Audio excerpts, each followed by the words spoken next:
Good morning, I'm Jim Stratman. It is Saturday, October 16th, and it is a chilly one out there today. But I'm wearing my blue, Allie is wearing her blue. It is time for some football, Allie. What we're seeing is kind of a more light kind of snow. It's not anything that's super wet and heavy, but what happens when you get cars running over it and when you get cold temperatures is that light kind of snow turns into something like this, which is very hard and compacted. And pull up some of that video. WKYT's Buzz Baker actually shot this video. He was going on 75 when he saw the Scott County school bus in flames. Thousands of dead voters have been removed from Kentucky's voter rolls. The Secretary of State, Michael Adams, says more than 11,000 were removed in total.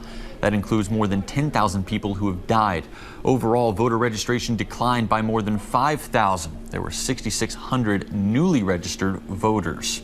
The important takeaway is that this park and this playground specifically was designed for everyone to be able to enjoy it. Kids of all different shapes, sizes, abilities, young and old.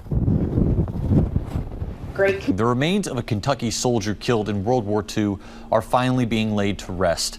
Private First Class Burton McQueen was just 20 years old when he died. We know that 3 people were hurt. 2 of those people were residents. 1 was a firefighter. Luckily, we're hearing that none of them are suffering life-threatening injuries. Exactly, Grace. I mean, they've beaten Florida, they've beaten LSU. Georgia's just next on the list, it seems. It is 7:09 on your Saturday morning. It is just getting started here on WKYT this morning. What it probably isn't is fishing season. Yeah. You know that old saying, there are bigger fish to fry.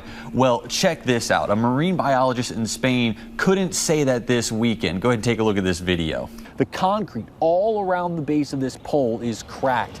Now, neighbors tell me that this is not the first fatal accident to happen in this same area. Right now, the city is experiencing a plateau, which is good, but this plateau is significantly higher than the first plateau we experienced.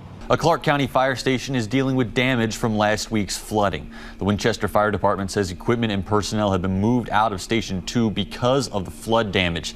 They say no one can live in the station until repairs are made.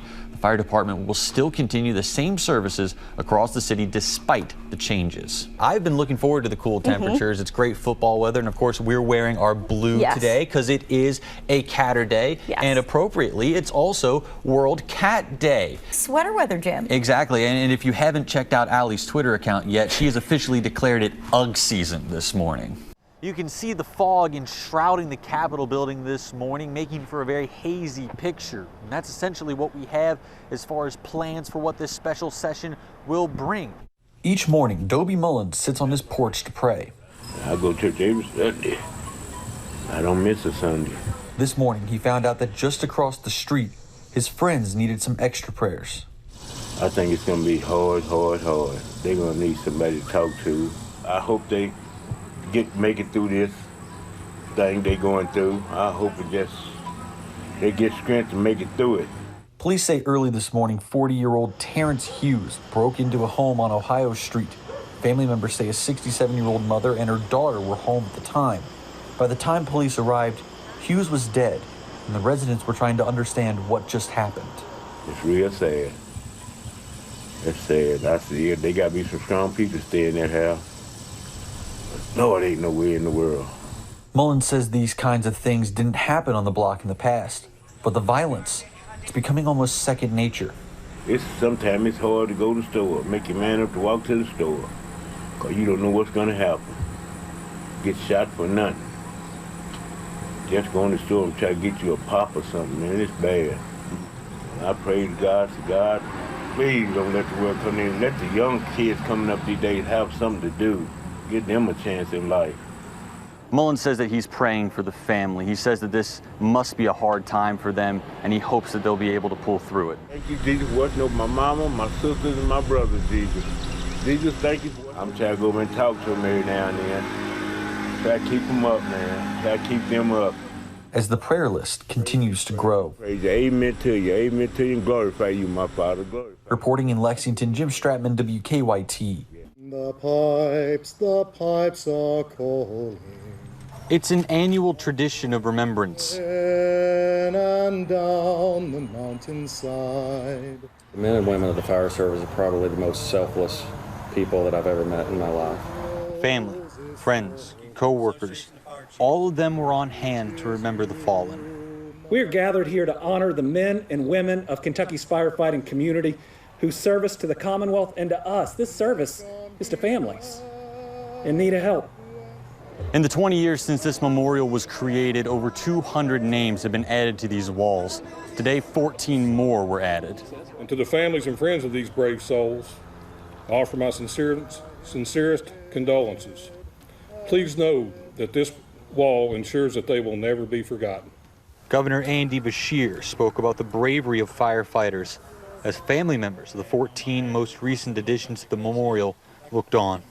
With firefighters, with the kind of loss we're honoring today, it doesn't matter if it was an attack on a 1,300-foot skyscraper or a fire at a single-family home.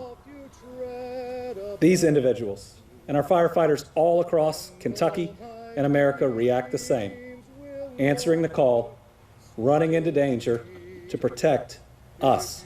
Speakers said that they hope one day they won't have to add any new names to this memorial.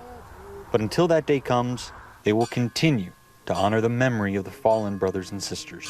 In peace until you come to me.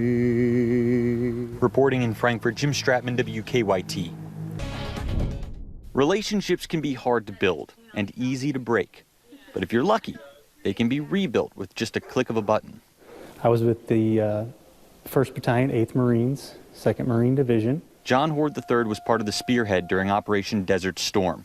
He lost 4 of his toes on his left foot after he stepped on a mine. And I was like, don't BS me, Doc, how bad is it? And he said, well, you're missing some toes. And at that point, I knew that, I can do some toes. John was taken to a hospital in Germany where they were able to save one of his toes. And that's where I really started to get into a depressive state. And I get to Andrews Air Force Base, and one of the first people I meet is Sandra. The memory for me is just like that moment when I asked permission to care for his wound and asked for them to please give him more medication because it just seemed so painful for him. She was very just caring and compassionate. It was slow, it was long, and but I remember being proud of how clean it was afterwards.